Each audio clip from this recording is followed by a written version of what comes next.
Davin Brunswick here, introducing your weekly McCook Bison news show on January 18th. First up, we have some GoPro and camera footage of diving filmed by Reynolds.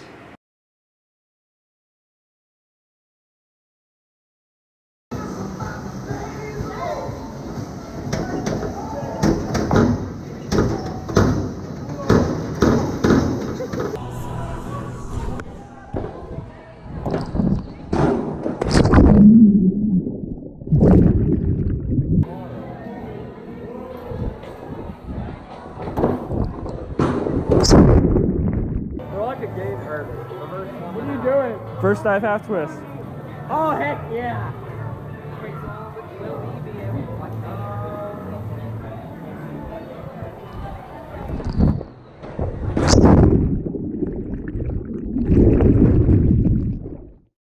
I hope you enjoyed that dive footage. Be on the lookout next week on the McCook Public Schools YouTube channel for a full dive video. Now we're going to take a look at the drone clip of the week. The link to the full video will be in the description below.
Next up, we have Stoney and Davin Brunswick with our local and national news segment. The new school board members were sworn in. Mike Langan and Dennis Berry took the oath and are now active members of the school board. Also at the meeting, the school district was given a $700 donation from Rick and Pam Kluge for the industrial tech programs. The school also received $5,000 from Dollar General to Central Elementary.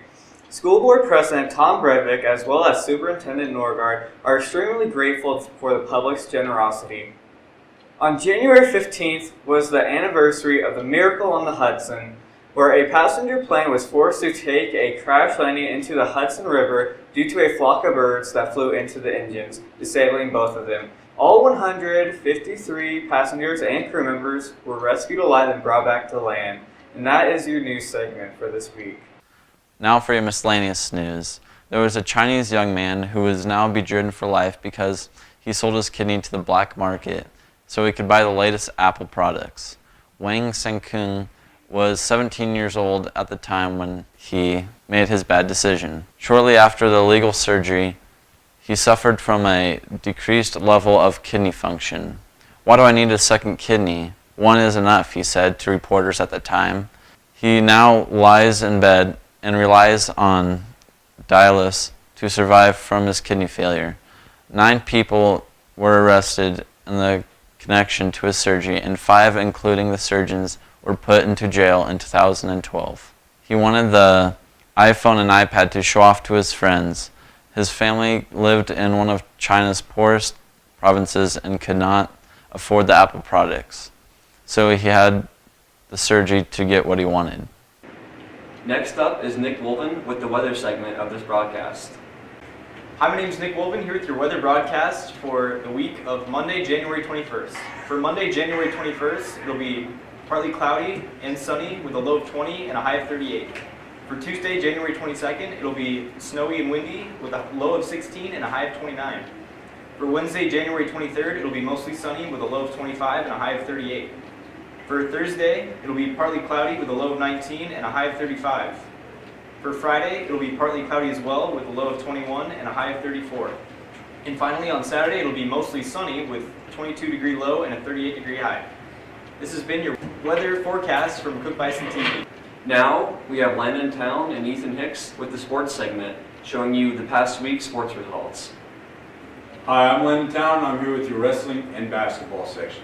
For wrestling, January 8th, there was a JV Invitational at Perkins County. The results were 5 people placed first, 1 person placed second, and 3 placed third. January 12th, there was supposed to be a varsity invitational at Oberlin, but it got canceled. Upcoming wrestling, January 17th, there's JV and varsity duel versus Hastings. It is at 5:30 p.m. and it is at Hastings. For January 19th, there's a JV and varsity invite at Lexington. JV start at 8:30 and varsity start at 9 a.m. January 22nd, there is a JV varsity triangular versus Holdridge and Gothenburg. It is 5 p.m. and results are posted next week. For boys basketball, varsity game, January 11th was versus Hastings, and it was at Hastings. We lost 34-63. On January 12th, we faced Hastings in McCook, and we lost 28-34. For girls basketball, varsity, January 11th, there was a game versus Hastings at Hastings. We lost 47-39. And January 12th, there was a game versus Minden in McCook. We won 45-33. Upcoming basketball, January 15th, boys and girls game versus Lexington in McCook. Girls at 5:45, boys at 7:30. January 21st, girls Southwest Conference at Gothenburg, 6:30 p.m. January 22nd, boys Southwest Conference at Cozad, it is 6:30 p.m. Results are posted next week. And that is your wrestling and basketball. Next up, we have our roaming reporters, Aria Bernand and Chloe McMichael. First up will be Aria.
Now we'll have Chloe McMichael's segment.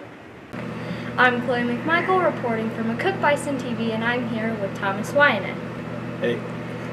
Okay, so I'm going to ask him some questions over festival. What is festival? Nebraska Thespian Festival is where the thespian troops from all over the state of Nebraska come together.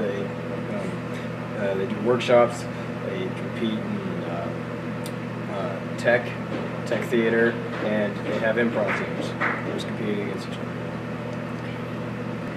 And now I'm here with Liz Berenberg. Why do you feel it's important that MHS sends kids to festival? I think it's important because it allows people to see what other schools are doing, because we're kind of a smaller school compared to other acting schools or other schools in the state, and it's nice to see what other people are doing and see what their productions are and what they look like and what they can do, because they are kids like us, and it's nice to see what they do in their school. And I'm here with Alyssa Tucker, and I will be asking you a couple questions about festival.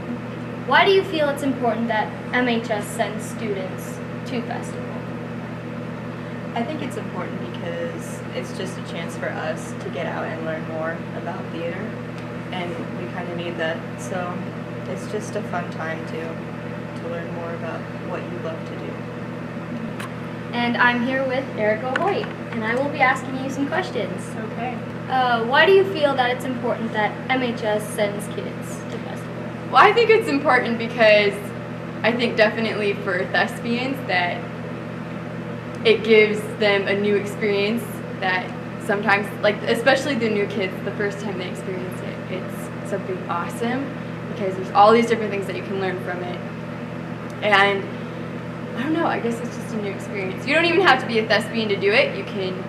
We've had like cheerleaders and dance team members go, and just a lot of different kids. You don't even have to be a thespian member. It's just a really awesome learning experience. And I'm here with Zoe Morris, and I'm just going to ask you a couple questions. Okay. What did you expect from the festival? Going in, because it was my first time really being a thespian and just going to festival itself, I didn't expect really anything. I went in with a clear mind and just figured, okay, whatever's going to happen is going to happen, and I'm going to learn from it. Did anything like surprise you? Yeah. Considering I've never done anything techie, Liz Berenberg came into my room 6 hours before the competition and said, okay, we're going to teach you how to roll up some wire, and you're going to be part of tech team and be in the tech team challenge. And I was like, okay. So that surprised me. Wow, yeah, big shot.